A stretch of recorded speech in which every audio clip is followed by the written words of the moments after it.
Good morning, everyone. It's already 9:23, and we will just start with our discussion. No? Anyway, we are just going to wait naman for Joy Joy and Angeline, but unfortunately, Angeline cannot join us since poor ang ilang internet connection karon.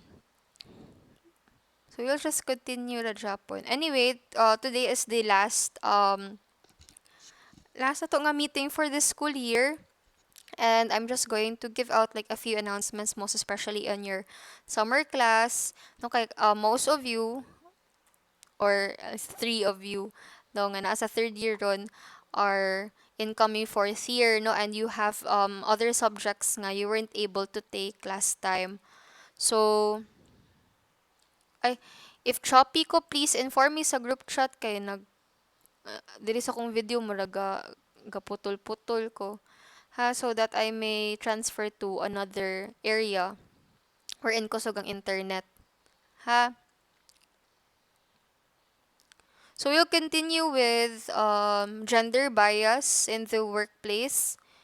So this is our last topic, although we weren't able to tackle on what do you call this, like the LGBTQ community or age discrimination in the workplace. Wala ta na kaabot. So since ko ano na kulangan ta sa time, so kutob sa ta karon sa gender bias.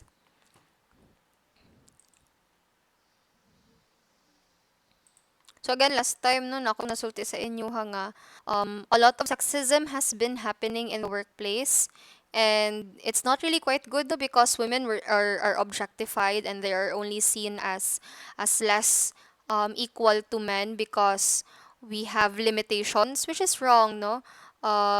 There should be equality in the workplace, and it does not only limit to ang lalaki lang ang ay privileges, no? Si babae, she can also do things, no? Although, one thing nga, ang wala man sa lalaki, no? Kay they cannot be able to give birth, but they can also provide life, no? Kay babae, di man siya ka-provide og life kung wala po ang lalaki.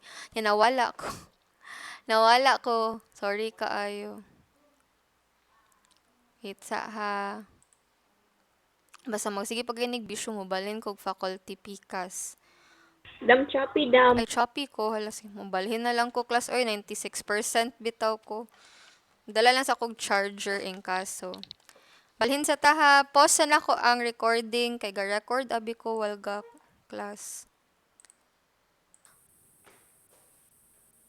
Okay. So, these are examples of different gender roles, no?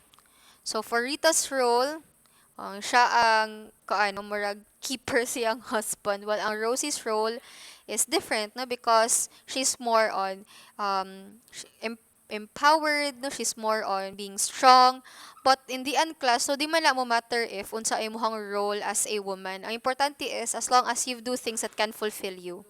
No, kana may uban para nila being a mother or being someone who aspires establishing a family is already a fulfillment for her. Nang may ubang babae pod nga they don't want to have kids, they love their career, and that can be fulfilling for her as well. But both of them have fulfilling roles, and wala ang punta sa lugar para moingon nga dili man fulfilling iyang life kay wala siya nag-aspire for family, or dili man siya career woman, so dili fulfilling iyang life, no. No, kung unsa na jud dira nga what makes you happy.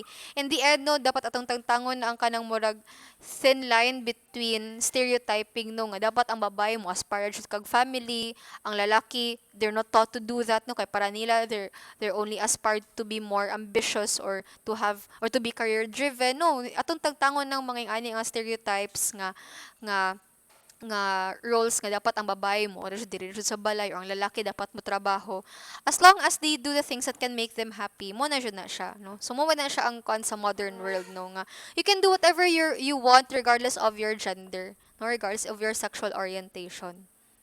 So ako na to na mention sa una, no, nga sa una man good, no, ang ilang paglantaw sa babae kay under sa lalaki, no, ang husband has to say everything, ang husband ang lord, ang head of the household. A woman cannot say anything that she wants because dapat maghulat pa siya sa permission siyang bana, pero karon lahi na, no.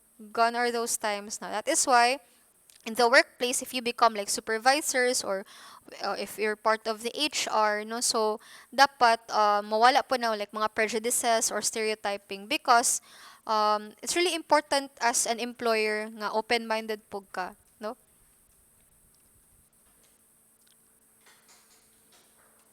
Okay. So we need to study gender stereotyping so that we can recognize the different stereotypes in literature, sitcoms, and even everywhere. No? So that we can easily identify nga, is this stereotyping? Is this a gender bias nga action or dili?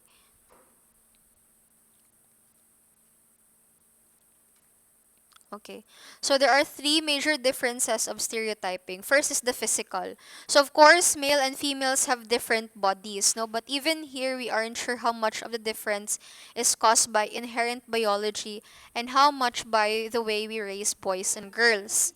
No?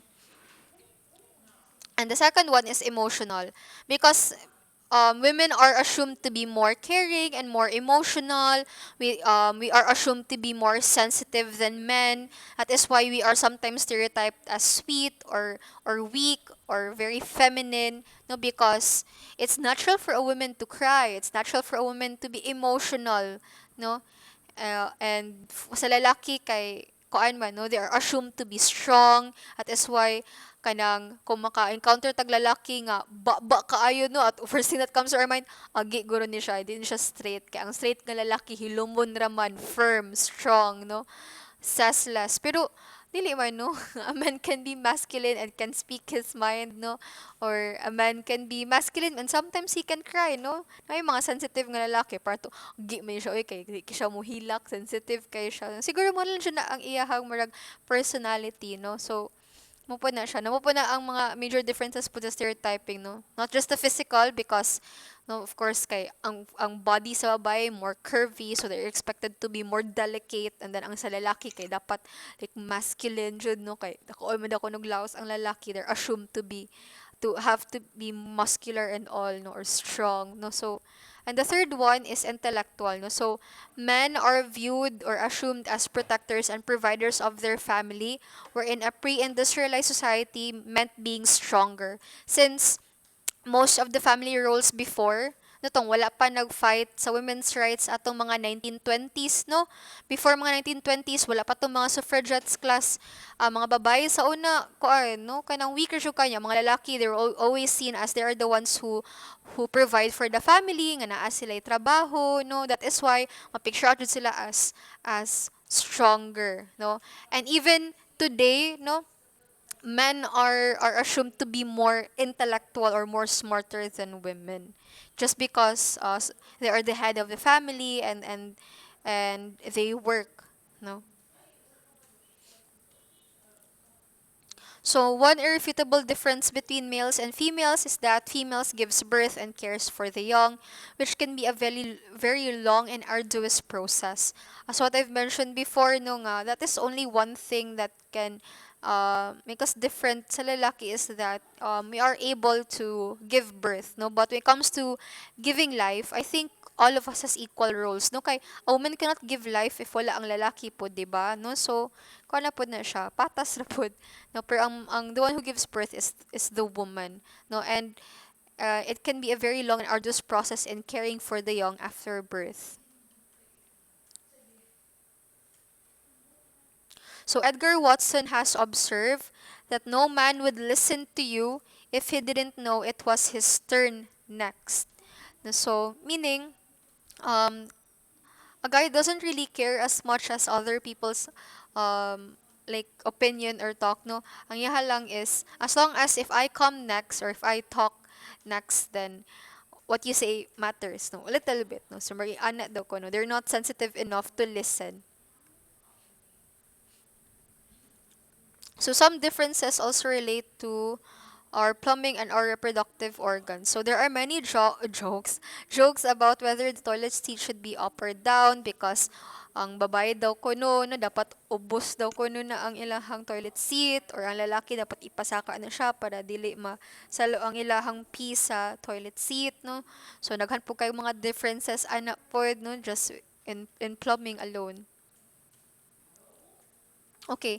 So based on this picture, is this a male or a female nga nag-drive ani? Di lang maglantaw sa pair of boots no. So based on kani nga picture, lalaki or babae ang ga-drive?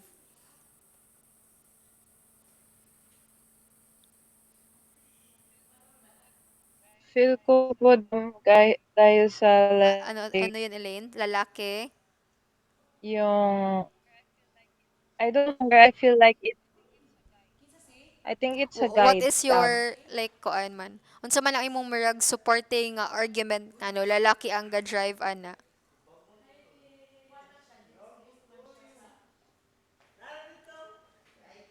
Um, yung dam na that some women kasi hindi po Mm. pinapayagan magmotor na like Oo. with that type of motor, then Can women can drive. Oo. and male can Mm. drive, and yung pag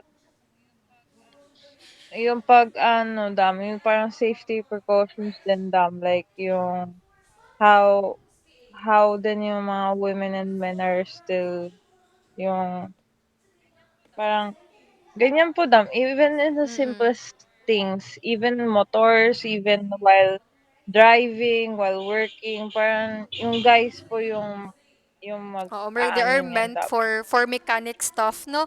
So, actually, we cannot truly say if this is a male or a female, no? But we tend to stereotype, di ba? That's also the example no? Because even kita, atong first judgment right away is lalaki, ma'am, kay men can be reckless and they're the only ones who can drive or can or can drives kind of motorcycle knowing nga ani nga itsura kuad po kay siya bulky kay siya nga motorcycle. So first thing that comes into our mind is lalaki rin siya, ma'am, kay men are reckless and they tend to love riding this kind of motorcycles. Pero kung sa lahi pod no, sa lahi pod ka perspective mayon po ka babae, ma'am, because women cannot drive and knowing that women can be very clumsy, so babae jud guro ang ga drive ani no. So kana alone no stereotype na nimo ang mga basta babae gani mga clumsy di kabalo mo drive mo na disgrasya siya. Ya kung sa lalaki pod nga pasayad kay lalaki na siya, ma'am, kay men are reckless and men love like this kind of motorcycles. No? So that alone that kind of idea is already like an example of where we stereotype no this person's ability to drive no based how we stereotype men and women when it comes to driving pod. Same po gani si ako class no sometimes unintentionally we stereotype no like for example katong ga-drive no niya ang sa tubangan na mo ang gaon na sa mo hinay kay mo drive kung ana din ako babae ni klaro kayo siya nga naman siya kaya iya kay mo drive di kabalo pulili na mo kay either student siya nga driver or babae daw ko no kay hinay jud daw kuno kay mura daw kuno kanang gabaklay ang iyahang sakyanan no. So that's an example where we also applied like stereotype yung babae jud ni kay di ka mao mo drive no. Ipalantan mo lalaki di ay no. Student driver ba to siya or di rin siya kamao no. So that alone no is an example of where we stereotype genders no? O ta kabalo nga lalaki da ito ang behind sa wheel niya ato siyang stereotype as babae no? Or for example magkitatag reckless kay nga driver nya sa lalaki jud ni paglantaw da ini mo babae di ay to no. Sometimes we become shocked no kay a girl can do that no, a girl can be reckless pud di ay no. Pero anyone can be kuan lagi no, anyone can be anything no. Anyone can be reckless, no, regardless of sex or their gender, no?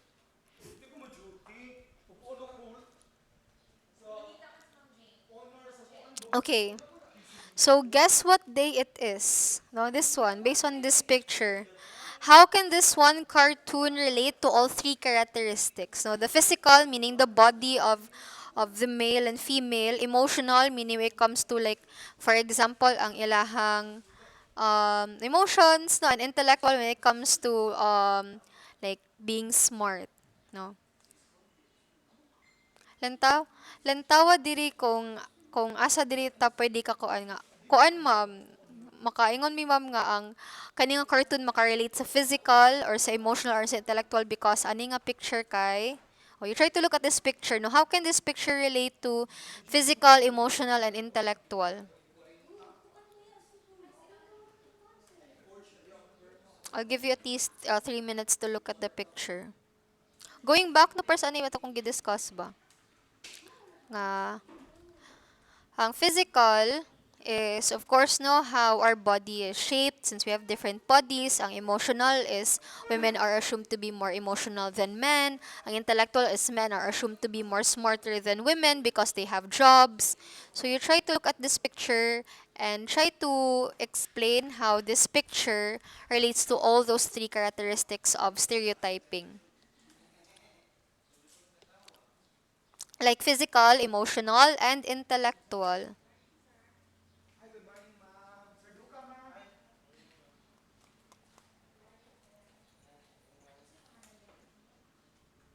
Anyone? Angeli, please share your thoughts.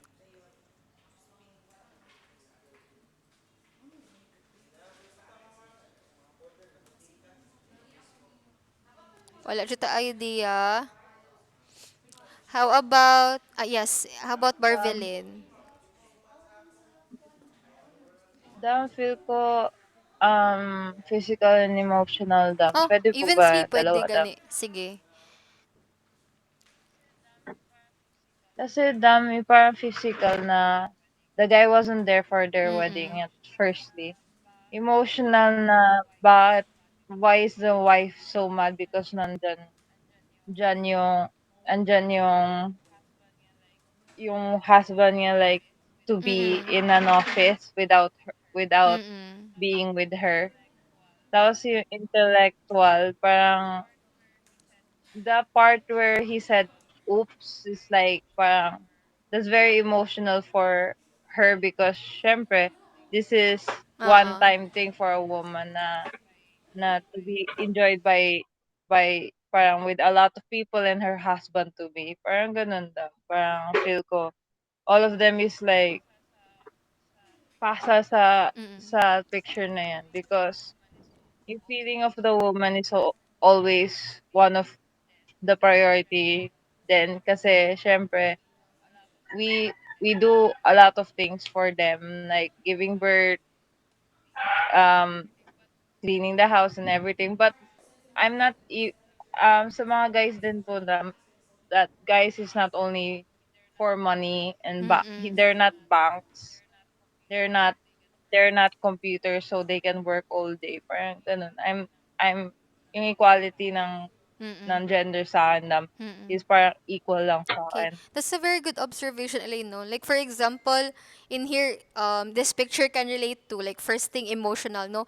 Women, like, they tend to, like, for example, like your wedding day no murag imong ikwan nga mo jud ni ang kanang special day sa ako no special jud kay ni sa ako ang entire life no di jud dapat na ako ni siya i-miss big deal jud na ako ni siya dili jud na ako ni siya ikuan i-screw up kay this is really important for me so nag-keep in mind jud si babae ano no kay it's very ko ano kay because again no it's a perfect day for her pero sa lalaki kay he doesn't really have the time for emotional things no kanang wala man gyud siya naabot sa point nga nakainomdom na siya nga kasal di ay nila no ang iyaha lang is magtrabaho nga matrabaho no very practical kaayo siya up to the point nga he wasn't present in their on their wedding day no and up to the intellectual, magipotang diri nga mas gi-prioritize ni man ang work niya because for him it's much more practical than attending a formal like ceremony wherein he will tie the knot with his bride to be, you know. So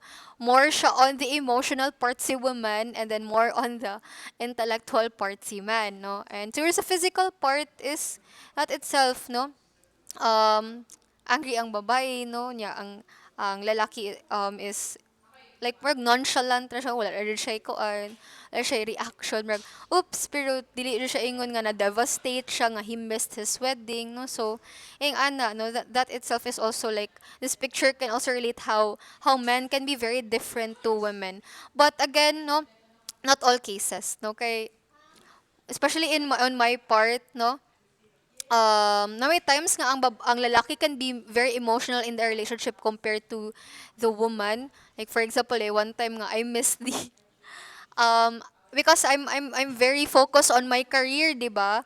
And there was one time I missed our, because for me monthsaries are not really a big deal, no? Because like anniversary should be a big deal because it's like a celebration that you have reached another year together. What for me, wala pa na ko siya gina big deal ang monthsary. I forgot one time nga nakalimot ko sa monthsary, and he was really quite angry about it, and I was shocked kung bitaw, no, it was unexpected because I expected him to be nonchalant about it, knowing that dugdugay na me and he's a man, no, that lovey-dovey stuff isn't really that much of an importance to men. Pero I realize nga, men need some love too, no? Dili lang ang babae nga puros ratagaan og love. Sila po di ay, no?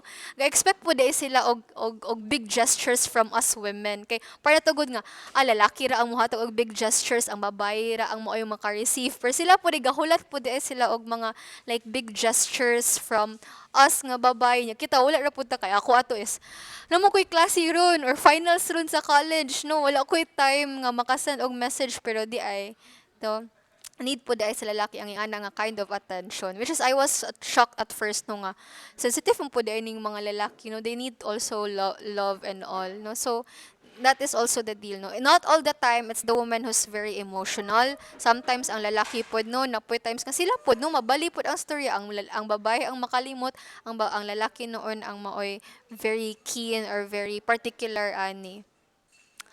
Okay, so since it's already 10, I'll just have at least 2 to 3 minute breaks to catch my breath, and then we can continue with operations management. We will continue with um, human resource management. Okay, so just this one. So, nanataan ni diri, no? Tunga-tunga na ta. So, it's almost 10. We can continue our discussion after 2 to 3 minutes. I'll just need to catch my breath, drink water. Kamu po na, if you need a water break, you can. No, just be back after 2 to 3 minutes. We will not have a very long break, no, because I have a lot of announcements to say after sa ato ang class this morning. Okay? So, just be back after 2 to 3 minutes, guys.